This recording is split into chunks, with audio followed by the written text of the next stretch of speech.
నా జీవితంలో ఇన్ని దేశాల్లో మీరున్నారని కూడా ఊహించలేదు.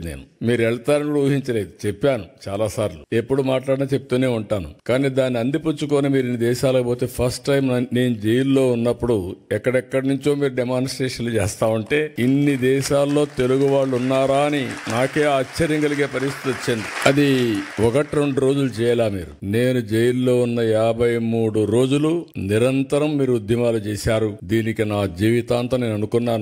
కొంతమంది చనిపోయినా గుర్తుంటారు గాని నేను బ్రతుకున్నగానే గుర్తు పెట్టుకున్నారంటే నా జీవితంలో మర్చిపోలేను. అక్కడి నుంచి ఎన్నికలు వచ్చాయి.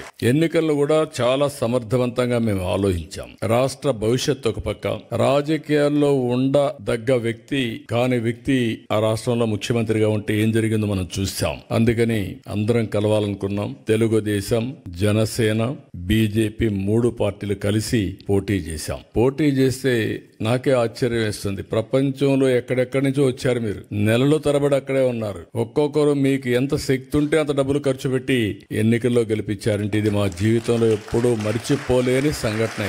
ఇది అప్పుడప్పుడు చరిత్రలో అనుకుంటాం, కానీ ఇంత స్ఫూర్తిదాయకమైనటువంటి జాతి ఉండడం, నేను ఆ జాతిలో పుట్టడం నా అదృష్టంగా భావిస్తున్నా. అందుకే మళ్ళీ చెప్తున్నా, మళ్ళీ జన్మ అనేది ఉంటే మళ్ళా తెలుగు జాతిలోనే పుట్టాలని చెప్పి భగవంతుని కోరుకుంటున్నా.